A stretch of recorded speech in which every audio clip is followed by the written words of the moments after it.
मान करें कि जयराम जी अगर जीत जाते हैं और अगर उससे पहले इनको अगर एंटी सेफ्टी बेल का जो प्रोसेस है वो कंफर्म नहीं हो जाता है तो क्या नतीजा हो सकता है? अभी 3 तारीख का डेट है, ये तो मैं आपको ज़रूर उस दिन बुलाऊंगा कि आप आइए उस दिन। काफ़ी नज़दीक है 25 मई को जिस तरह से मतदान है, तो क्या इस टाइम पे प्रशासन द्वारा इस तरह का कोई घटनाक्रम नहीं अपनाया जाएगा जिस तरह से 1 मई को हुआ? जिस तरह से झारखंड में भी राजनीतिक परिदृश्य होने के साथ ही जो निर्दलीय प्रत्याशी गिरिडीह की बात करें चाहे तो रांची की बात करें, जो जयराम महतो या देवेंद्र नाथ महतो की, तो तमाम लोगों का जो एफआईआर हुआ था, एफआईआर होने के बाद इन पे कोर्ट में सुनवाई को लेकर आवाजाही लगातार बना हुआ था।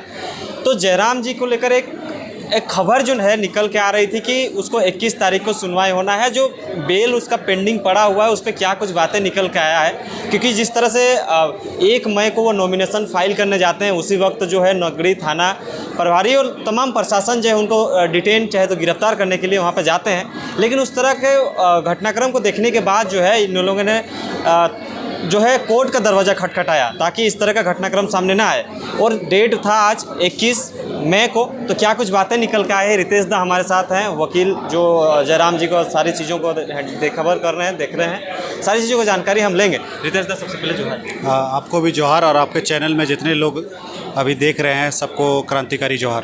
दादा, जिस तरह से तमाम झारखंड के लोग टकटकी निगाह से ये देख रहे थे कि जयराम जी का जब डिटेन होने की बात आ रही थी 1 मई को, तो उस टाइम भी वो माहौल था और अब भी है, क्योंकि चुनाव बेहद नज़दीक है।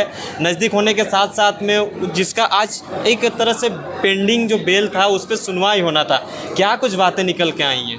हाँ, ये डेट आज 21 मई को था, लेकिन इससे पहले मैं कुछ और डेट्स बताना चाहता हूँ। जो पहला डेट है 6 तारीख का, जिस 6 तारीख को ये केस की सुनवाई हुई थी और ये केस को सारा डिटेल में सुना गया था। सारा एविडेंसेस, सारा डॉक्यूमेंट्स प्लेस करने के बाद उसमें कोर्ट ने देखा कि हाँ NBW गलत इशू हुआ है, कोई 41A का नोटिस नहीं मिला है, तो उस पर कोर्ट ने नो कोर्सिव कर दिया था, इस पर कोई भी बलपूर्वक कार्रवाई नहीं होगी बोल के ये एक ऑर्डर पास किया था 6 मई को, और अगली तिथि 21 मई को रखा गया था। आज वो तिथि है 21 मई को, जहाँ पे मैंने कोर्ट में गया और वहाँ पे आर्गूमेंट किया इस केस को फर्दर, और सारा चीज़ आज भी तथ्यों को रखा, जिसमें कोर्ट ने कुछ जजमेंट्स इसमें मुझे प्लेस करने को बोला था, उस जजमेंट्स को प्लेस किया।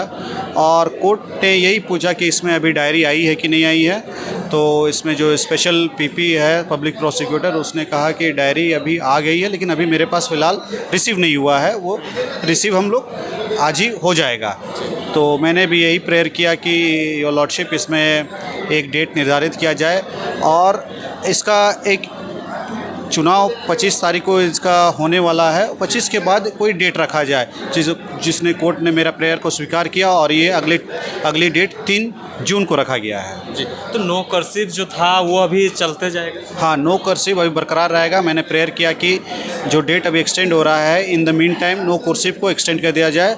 तो कोर्ट ने प्रेयर को स्वीकार किया, बोला कि ठीक है, अभी मीन टाइम में नो कर्सिव आगे बरकरार रहेगा। तो लोग जानना भी चाह रहे हैं कि अभी जयराम जी का चुनाव काफ़ी नज़दीक है, 25 मई को जिस तरह से मतदान है, तो क्या इस टाइम पे प्रशासन द्वारा इस तरह का कोई घटनाक्रम नहीं अपनाया जाएगा जिस तरह से 1 मई को हुआ था? हाँ, अभी फ़िलहाल में तो नहीं होगा, क्योंकि इसमें नो कर्सिव का ऑर्डर है, और इसमें हम लोग अभी सर्टिफाइड कॉपी के लिए अप्लाई कर दिए हैं, जिससे मिलेगा और सारा जगह सर्कुलेट कर दिया जाएगा। तो इतना ज़्यादा जो टाइम एक्सटेंड हो रहा है, तो क्या लगता है कि ये जो बेल जो फाइल किए हैं उसमें सुनवाई होके क्या एंटीसेप्टरी बेल मिल ही जाएगा कि ऐसा कुछ दूसरा नहीं, घटना? कुछ एंटीसिपेटरी बेल का प्रोसेस होता है, वो प्रोसेस कंप्लीट होने के बाद ही फाइनल सुनवाई होता है। उसमें जब तक डायरी को नहीं देखेंगे, उसमें जो मटेरियल आया है, क्या आया है, अभी डायरी का मटेरियल मेरे पास भी नहीं है, मैंने भी नहीं देखा है, तो उसमें सारा चीज़ देखने के बाद सब चीज़ देखेंगे कि नहीं, इसके अगेंस्ट में कोई मटेरियल नहीं है, तो कोर्ट उसमें फिर बेल ग्रांट कर देगी। तो इसीलिए डायरी का देखना ज़रूरी है, केस डायरी में क्या है। तो लगता है कि जैसे कि अगर आपको 3 तारीख को डेट फिर दिया गया है, तो उस टाइम पे अगर जो लगातार डेट बढ़ते जा रहा है, तो जयराम जी को क्या सलाखों के पीछे जाना पड़ सकता है कि ऐसा कुछ घटनाक्रम सामने नहीं आएगा? नहीं, अभी तो कुछ ऐसा सलाखों के पीछे नहीं जाना है। सारा हम लोग ड्यू प्रोसेस ऑफ लॉ में ही चल रहे हैं। सारा जो कोर्ट का प्रोसेस होता है, लीगल प्रोसेस होता है, उसको हम लोग फॉलो कर रहे हैं। और कुछ भी हो, कुछ भगवान का आशीर्वाद होता है, जनता का आशीर्वाद होता है, जनता का प्यार होता है, जो अभी जयराम महतो के साथ में है। इसीलिए अभी किसी तरह का कोई कठिनाई हम लोग के जयराम महतो के पास नहीं आ रही है। तो क्या लगता है कि जिस तरह से नगड़ी थाना जो कांड था उसी के अकॉर्डिंग इस तरह का घटनाक्रम है कि और भी थाना में केसेस है उसका? नहीं, NBW जो इशू हुआ था बस नगड़ी थाना में हुआ था, वो भी 2 साल के बाद ये वारंट जिस दिन नॉमिनेशन फाइल करने जाता है उस दिन मिला। और ये घटना क्या है, घटना के बारे में थोड़ा सा हम बताना चाहते हैं। ये घटना एक कम से कम 500 लोग 21 मार्च 2022 को विधानसभा का घेराव किए थे। वहाँ पे घेराव करने का मुख्य कारण था कि इन लोग का डिमांड था कि कल्चर, यहाँ का झारखंड का कल्चर, यहाँ का एजुकेशन, नियोजन और सर्विसेज में झारखंडी लोगों को प्राथमिकता मिले।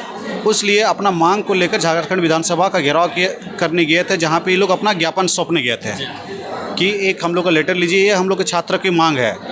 और इसके विरोध में वहाँ पे केस कर दिया जाता है। ये केस में यही होता है कि अनलॉफुल असेंबली लोग क्रिएट किए हैं, पब्लिक को डिस्टर्ब किए। हालांकि वहाँ देखिएगा कि वो एक बैरिकेड लगाया गया था और खाली मैदान था, खेत था, नाला था, तो किसी तरह का वहाँ पब्लिक का मूवमेंट वहाँ पे नहीं था कि किसी को डिस्टर्बेंस हो। और किसी ये लोग अपना पीसफुली वहाँ पे प्रोटेस्ट कर रहे थे, इसीलिए ये केस किया गया था। लेकिन केस करने के बाद वारंट इशू कर दिया गया। एक डेट में FIR होता है 21 तारीख को और 28/7/2022 को वारंट इशू होता है। तो वारंट इशू करने का भी एक प्रोसेस होता है, वो प्रोसेस को फॉलो नहीं करते, डायरेक्ट वारंट। और वारंट खाली इनके अगेंस्ट में, जयराम महतो के अगेंस्ट में, और किसी के अगेंस्ट में नहीं था। तो कहीं ना कहीं ये एक षड्यंत्र है। अब षड्यंत्र बोल सकते हैं सरकार का, विपक्ष का, या किसी और फैक्टर का, किसी और फैक्टर में भी किसी और का भी हो सकता है।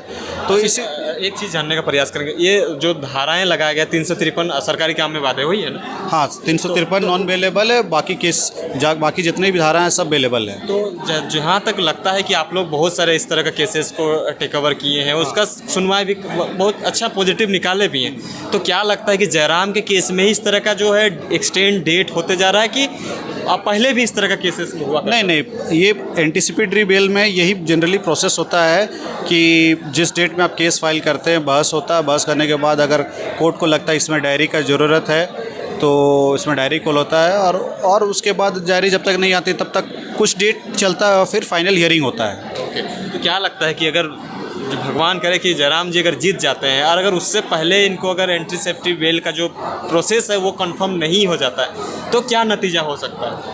अभी 3 तारीख का डेट है, ये तो मैं आपको ज़रूर उस दिन बुलाऊंगा कि आप आइए, उस दिन हमारा आर्गूमेंट को देखिए। और मैं भगवान से प्रार्थना करूंगा, तमाम झारखंड के लोग प्रार्थना कर रहे हैं कि उनका बेल ग्रांट हो जाएगा, क्योंकि कहीं ना कहीं वो छात्रों के लिए लड़ रहे हैं और एक न्यायपूर्वक वो आदमी के लिए काम कर रहे हैं। तो कुछ गलत नहीं होगा, हमेशा कोर्ट उसको निष्पक्ष देखती है, कोर्ट बायस नहीं होता है, और सारा एविडेंसेस मटेरियल्स को देखते हुए कोर्ट इसमें ज़रूर कुछ ना कुछ अच्छा।